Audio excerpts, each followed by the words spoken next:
Was the Nova comeback the turning point or just another example of inconsistency with this UConn squad? You're locked on.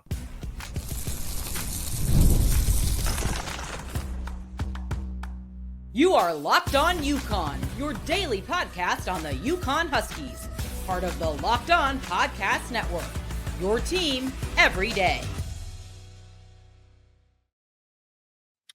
Thanks for making Locked On UConn your first listen every day. We are free and available wherever you get your podcasts and on YouTube, part of the Locked On Podcast Network, your team every day. Before we dive into today's show, I want to take a moment to say how thankful we are for all of you. We appreciate all of your support. We're proud to say we're the only daily podcast covering the UConn men's and women's basketball program, the hoops capital of the world, and we're thrilled to bring you the coverage you deserve. To show that gratitude, we're giving back. We're donating 10% of our revenue to Husky Ticket Project, helping send kids to UConn games, period. Today's episode is brought to you by FanDuel. Right now, new FanDuel customers can get $150 in bonus bets if your first $5 bet wins. Well, look, after a brutal collapse against Seton Hall, UConn's season was at a crossroads. The return of Liam McNeely and having players like Cam Spencer, Tristen Newton, and even Donovan Clingan at practice provided a much-needed morale boost, especially to the coaches, ahead of a critical matchup against Villanova.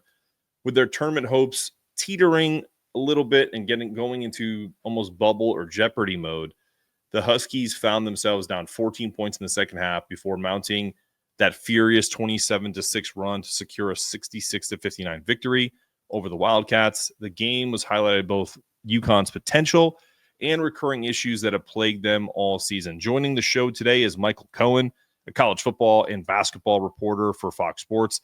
He's covered the NFL, NBA, and more for outlets like the New York Times, Sports Illustrated, and ESPN. A Syracuse alum, don't hold it against him. His work has earned recognition from top sports writing organizations. Well, let's welcome to the program, Michael Cohen.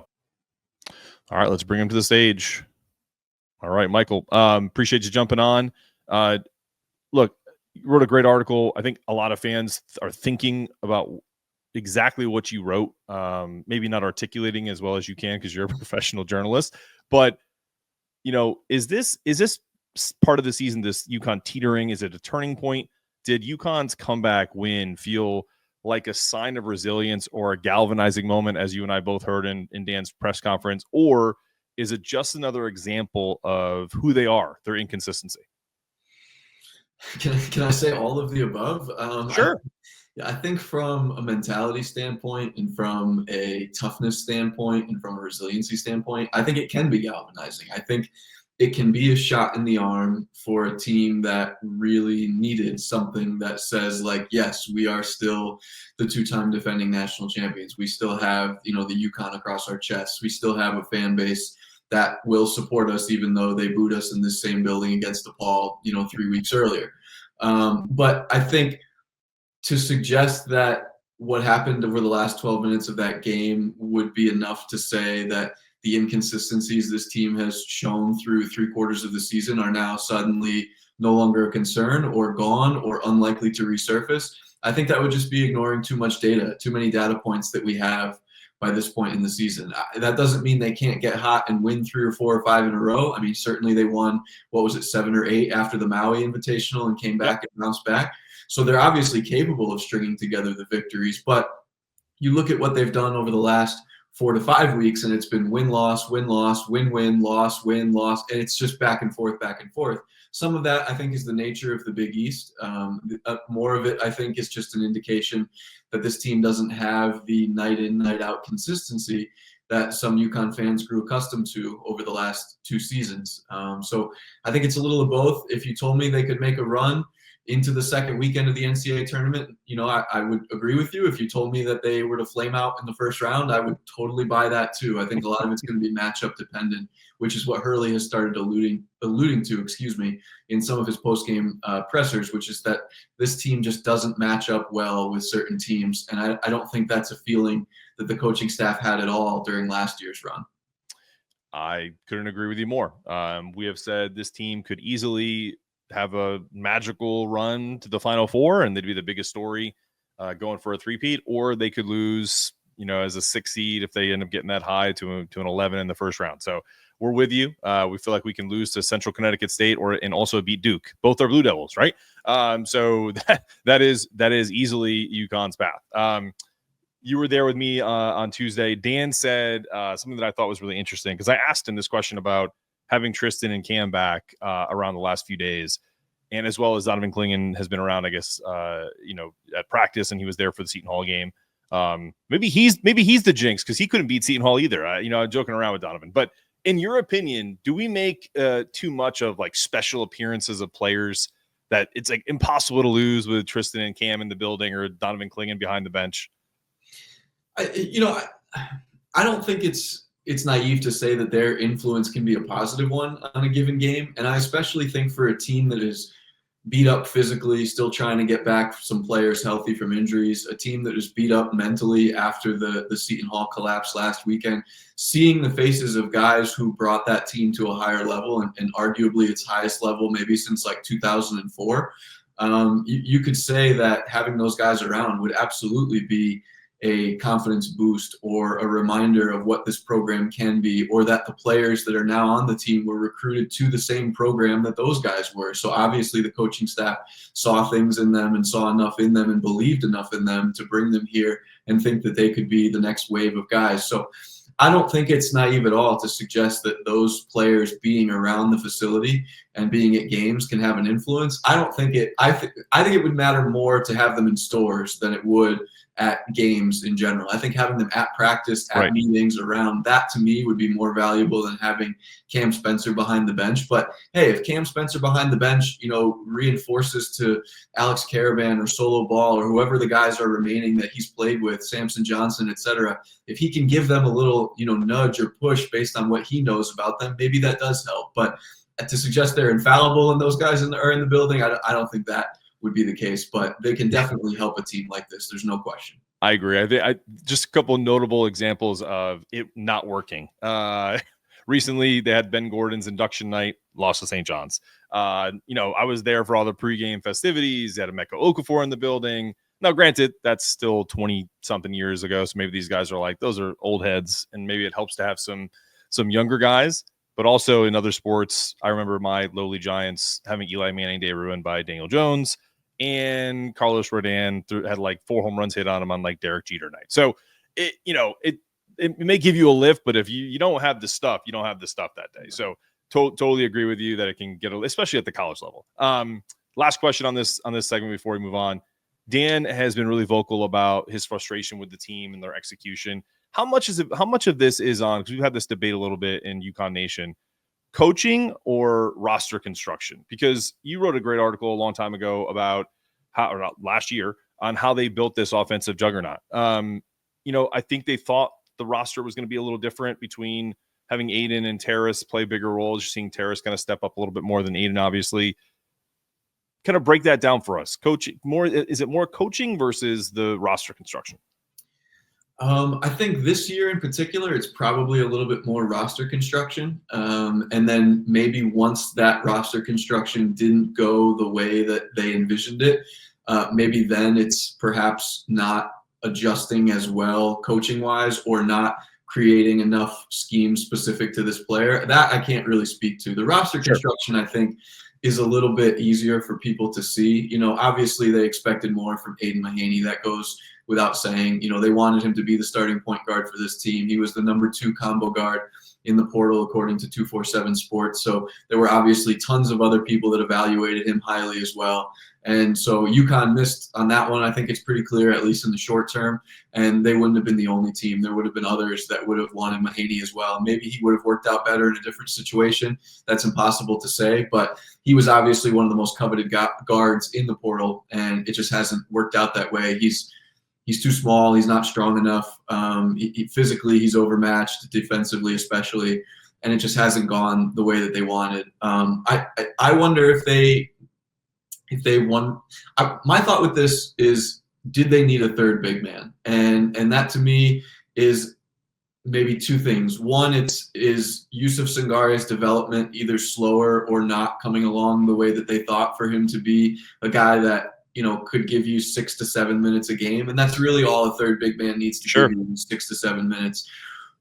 Or did they anticipate that Sampson would take a bigger leap than he had, or that he'd be able to stay out of foul trouble better than he had? Perhaps they thought that there would be less of a drop off from Donovan and Sampson to Sampson and Terrace. So the big man situation is one that has been interesting to me. And then the one that I really don't know about is what's gone on with Ahmad Noel. That's the one that's kind of always been in the back of my head throughout the season. If he can avoid some of the injuries that he's had, and he's had a few of them so far, does he get to a point in his development where he can maybe offset the lack of production they've gotten from Mahaney by supplementing Hassan Diarra himself?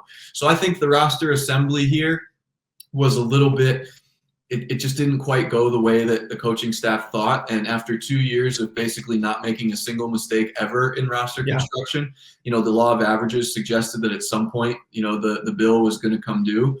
And you would hate to see the bill come due on a bunch of these guys all at once, but it kind of has at times this season.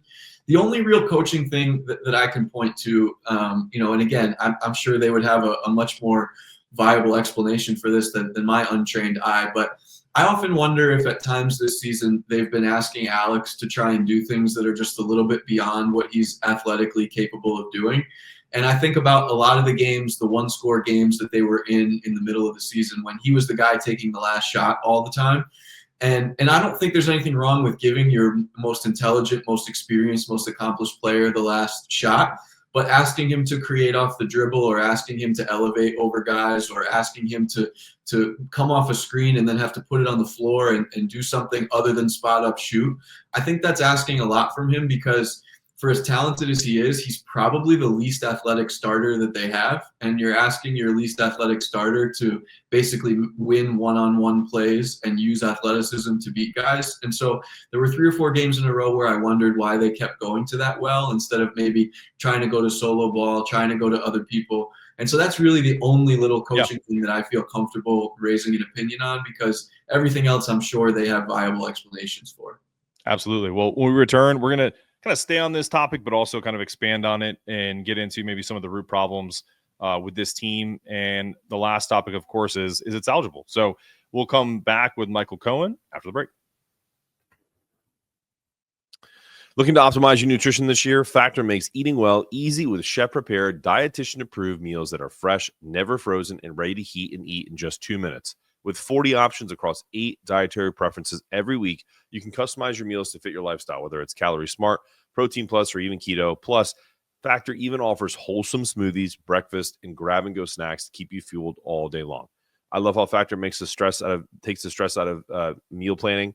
I recently tried the Protein Plus meals. They were packed with flavor and kept me full throughout the day. The convenience is unbeatable. No prep, no mess, just great food in minutes. Eat smart with Factor. Get started at factormeals.com/LockedOnCollege50 off. Use the code LockedOnCollege50 off to get 50% off your first box plus free shipping.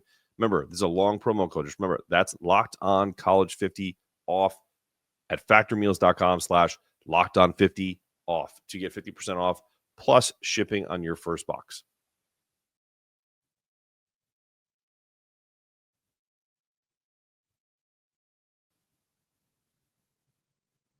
We're back on Locked On UConn with Michael Cohen of Fox Sports.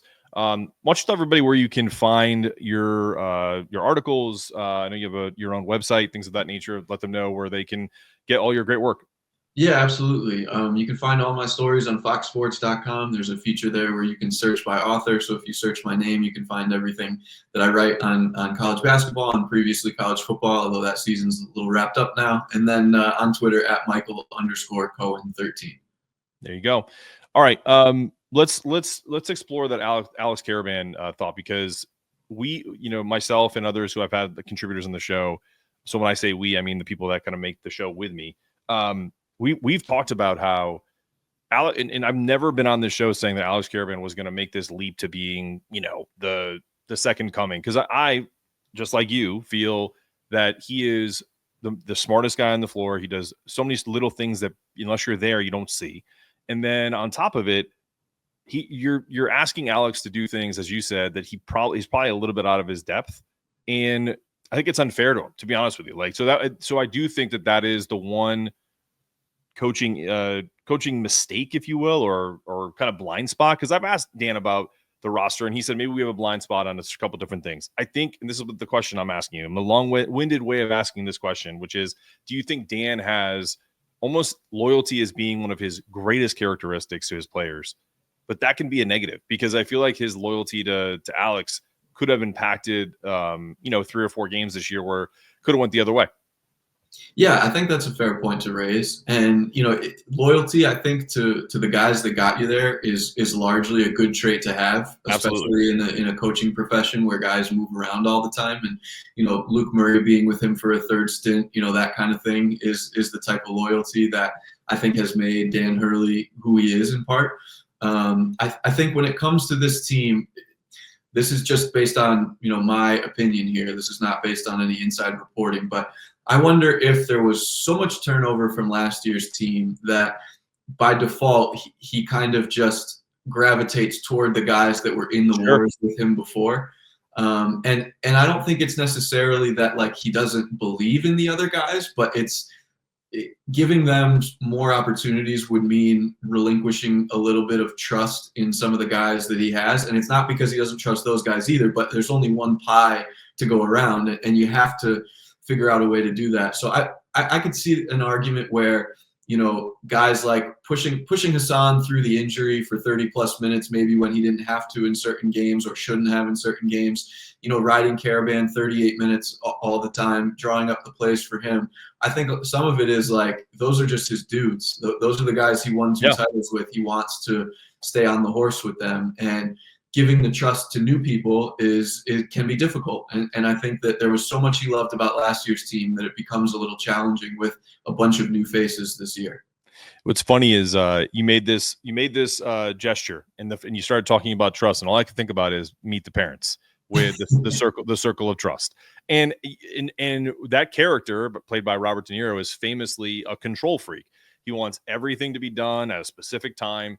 And that is exactly what Dan Hurley is. I'm not saying he's, hooking guys up to lie detector tests, but I do think that his superpower is when he has control, and you've been at practice, the ability to kind of have every attention to detail met. And when it doesn't happen, he reverts back to the guys that he knows can, or at least did in the past. So I think that's just our thought process here. And also it's not a negative thing. It just is what it is. And he's always going to be like that. I don't think he's going to change. And I think the thing is just that I just hope Alex can break out of his shooting slump and, we move forward. The next thing I want to ask about is, you mentioned Ahmad, you mentioned some other guys. Do you find it odd that, and this isn't about like criticizing Dan, this is more just, I'm curious from your opinion, when things aren't going well, there's like a reluctance to kind of mix it up. There's no, like, the rotation is the rotation now. And he has like seven guys, maybe 8 if you throw Ahmad in there. Jay Ross is getting very spotty minutes. Are you surprised that you really haven't seen like Youssef for like 2 or 3 minutes just to keep guys out of foul trouble? Even if he picks up 3 or 4 fouls, it doesn't matter because he doesn't play that much. The same thing we said about Ahmad Noel. Like, I felt like those, even though he didn't play well or was maybe just hadn't played in a month, that's probably unfair. 4 minutes in the other game, that helped Haas, like just to kind of give him a blow. Do you think we're going to see a little more of that? Maybe it's not like a full trust, but it's kind of like we need to get these guys so that they're they have life at the end of a game. Yeah, so I think there's like a fascinating tug of war with this team, and it's based on 2 comments kind of that Hurley has made in the last couple weeks. One was that he said this is a team that is much more reliant on the offensive end of us calling plays and manufacturing offense with sets than some of the teams in the past. But at the same time, he said he's also looking for players who can color outside the lines and do things a little bit improvisationally. And so I think what you're seeing is that he knows that if he wants to score, he's got to have his best guys on the floor because they're the ones that run the sets the best. And I just think inherently Hassan Diarra is going to run the offense better than Ahmad Noel. Inherently, Jalen Stewart is going to run the offense better than Jaden Ross. Like, I just think that there are certain guys he doesn't quite trust within the confines of the offense. And he also knows that those players are not capable of making the one-on-one moves that he was referencing in terms of guys breaking out of the patterns to add something different. So it's a tricky scenario, I think, where he feels kind of, I don't want to say handcuffed, but that like he has to have his horses on the floor if they want to be able to score points. Now, the Singare one is the one that I've always wondered about. Like, why does he not play like the last 60 to 90 seconds of the first half in certain games just to save that potential extra foul? Maybe it's a situation where they just really don't think that one foul makes that much of a difference over the course of the game, and perhaps their analytics suggest that. I don't pretend to study the analytics in that way, so I wouldn't know. But that is the one that I've just kind of wondered why he doesn't come in for like literally 2 to 4 minutes a game, just like one little burst in each half just to do something different. But no, I can't say I'm totally surprised we haven't seen more of Jaden Ross. I think he looks a little bit lost on offense, except in transition. Isaiah Abraham, I think it's pretty clear that he's not ready to contribute yet. And then Mahaney, I just think it's a situation where he gets attacked so much on defense that they just don't want to put him out there because it's too much of a liability.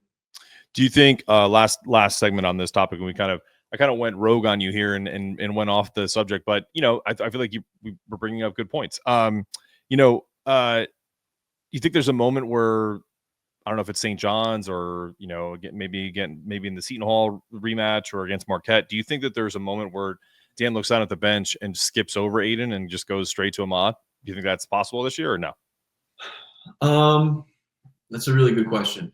I think the answer to that probably lies in whether or not they see Aiden as a long-term piece for this team. I think there's going to be a lot of speculation, there probably already has, about whether Mahaney comes back next year.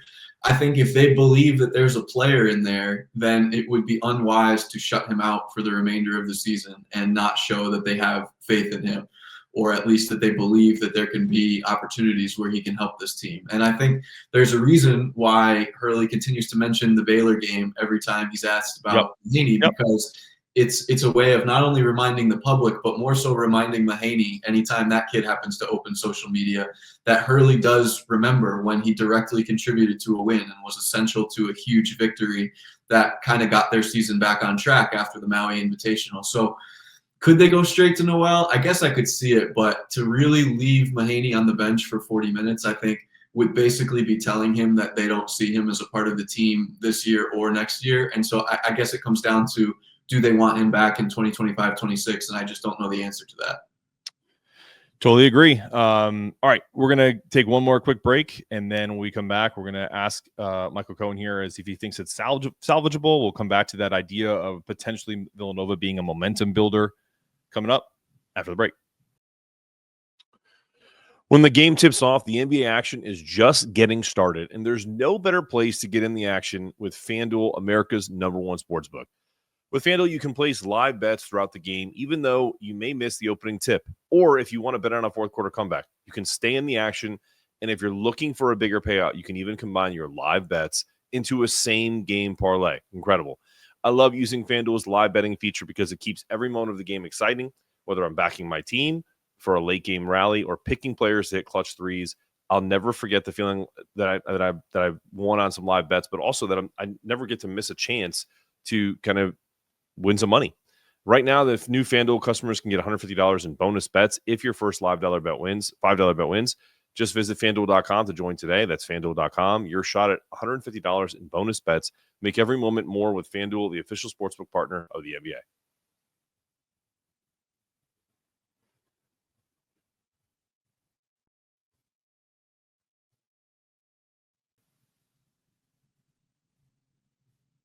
All right, we're back on Locked On UConn with Michael Cohen of Fox Sports and your host, as always, Mark Zanetto here on Locked On UConn.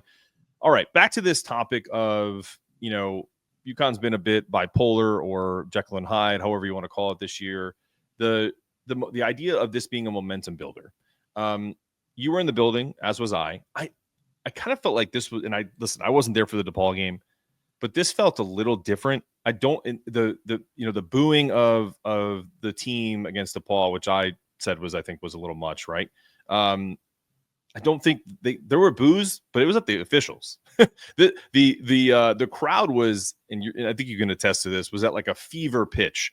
I wrote in a Substack that it felt like we were at a Coliseum in Rome that felt like all of the team was they were all like caged up dogs that were being held by their owners, just waiting to be unleashed.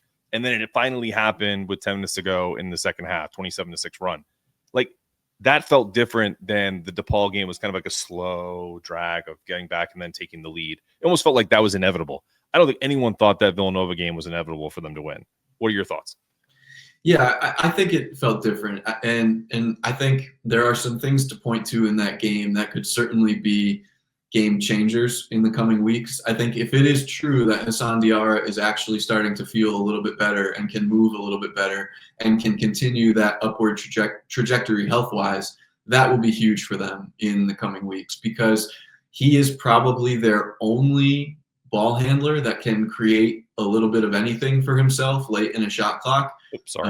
And so that would be one guy that they really need to be able to move. And he's also their best on-ball defender in terms of backcourt players. So they need him to shut down the opposing team's best player as well as often as he can. And then the other one would be based on sort of the question that you asked Terrace Reed after the game, which is, did he take that challenge of going against Eric Dixon personally, and what can he do to kind of flip that switch more often? If he can find a way to play with the level of ferocity and intensity that he did in the second half of that game, then he will get on the court for more minutes. I think it's easy to look at the production that he has versus Sampson in terms of like what they're able to do, like when the ball is in their hands, and think that Terrace should get the majority of the minutes. But I think if you really look at the offensive and defensive schemes and what the center position is being asked to do, I don't think there's much of a question that Sampson has been a better fit for them over the course of the season. But I also don't think there's any question that when you give the ball to the guy on the low block, Terrace is a much more talented scorer right now than Sampson is. So it's kind of a push and pull, which do you want, pick your poison situation. But if Hassan can stay healthy and if Terrace can play with that level of physicality, then I think those are two things that legitimately could turn the corner for this team, assuming everybody else plays at the level they played most of the year when it comes to Caravan and McNeely and solo ball. For sure. I kind of jumped the gun here, but I wanted to show you this. I don't know if you saw Evan Miyakawa put this out there. This is the teams that have kill shots. They go on large scoring runs. If you can see here, UConn is still in the mix. And does that still surprise you that they're in the mix with some of these quote unquote elite teams? St. John's, Auburn, Duke, Michigan State, Missouri, Arizona, Alabama, looks like New Mexico and Wisconsin, Maryland and Houston are kind of touching on the outside of that. Does that surprise you at all? It doesn't surprise me because the offense has been the one thing that really has never been a problem for this team. And the sets that they run are so nuanced and so impressive, and so there's so many of them that I don't think scoring is ever really going to be a problem for this team. They may go through some games where Caravan doesn't shoot as well, solo ball doesn't shoot as well, whatever the case may be, but they're just so good at what they do offensively that putting together strings of 4 or 5 quick baskets, I think that's one thing that makes you have some belief that this team can go on a run into the NCAA tournament, is that if the defense can just hold it together for 4 games, like they have the offense where they can score with most teams in the country. I don't know if they have the depth, but they certainly have the scoring among their lead guys.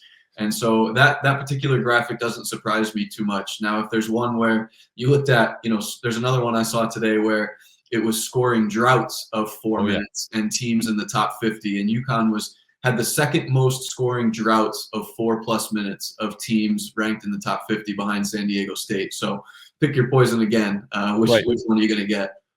What's so interesting about that too is because I was going to ask you this on our show yesterday. Dan Meehan, my co-host, was asked this question. I said I think I know the answer, but I think I'm going to ask you this because you've been around the practices. You've talked about how they have taken more of an analytical approach. I know you're not a statistician and predictive analytics like Evan, but the question is how they've been able to become bulletproof in the past, essentially like impossible to beat. Is they go on these long, they can go on long runs of scoring, but they also hold people to no scoring. And on top of that, the third component is they play such a slow tempo style.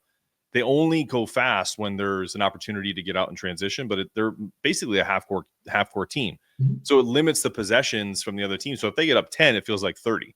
And so that's Dan's kind of, and Luke and Kamani's like secret sauce and they still kind of have that. That's what's so kind of amazing. But they do have the longer scoring droughts than they had in the past. Is that the answer? Essentially, that they've created kind of this bulletproof, not only just offense and nuanced sets, but the way they play makes them feel as if when they get leads, they can hold them. Yeah, I think the way they play offense will give them confidence in every game that they're going to be able to put points on the board. And with this team, honestly, I think it's just a matter of, can they guard well enough? Can they defend the 3-point line well enough? Or in games when they have to take the 3-point line away and they're closing out really hard on shooters, can they then recover well enough or smart enough or timely enough on rotations and be good enough one-on-one defenders to be able to stop guys when they penetrate inside the lane or get inside the 3-point line? And that's the big question to me, because obviously Solo Ball is a minus defender. Obviously Aiden Mahaney is a minus defender.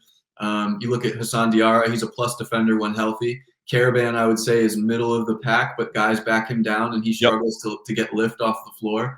Sampson and Terrace, I think, are okay, but they foul too much, so those would be minus defenders. And that's just not the case at all last year. I mean, you look at what they had with the length of Tristen Newton. I will say, just to bring it full circle back to your question about those guys being back in the building, the one thing that really jumped out to me when I saw them was how big they are relative to the guys UConn has in the backcourt this year. Like Spencer is, he's fine. He's a good size, 6'3", 6 whatever. But like the length of Tristen Newton's arms and like how he's legitimately 6'5", 6'6", like that makes a huge difference compared to a backcourt of Solo Ball, Hassan Diarra, Aiden Mahaney. Like that's night and day. So anyway, to bring that back, I think the defense they had last year just is what really made them bulletproof in addition to the offense, because teams just could not get in the lane, and then they defended the 3-point shot so well.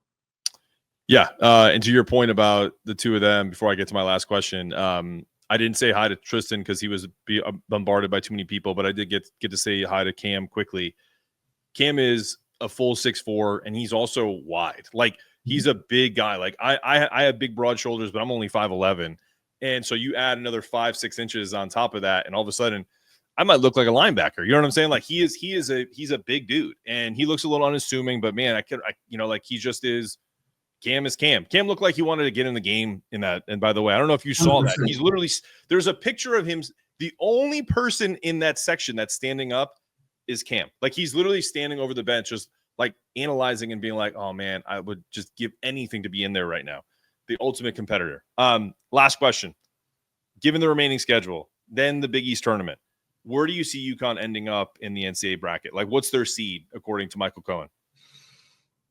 Probably between 7 and 9. I think their ceiling at this point, if they were to make a big run through the Big East tournament, would probably be about a 5. Maybe they could scrape a 4, depending on how many wins over St. John's and Marquette were included in that stretch. Yep. But I think their ceiling is 5 or 6, and their floor is probably 9 or 10. So 7 and 8 seems like the sweet spot to me. Certainly, you're going to hear a million arguments that if they're in the 8-9 game, that's the one that the 1 seeds probably don't want to see, and I totally get that. But I also look at some of the potential 1 seeds, and I don't think UConn matches up very well with them this year, given some of the issues UConn has on defense. So I think they'd love to get out of that 8-9 situation if they can. Gun to my head right now, I'll say 7, but I don't say that with a ton of confidence. No, I hear you.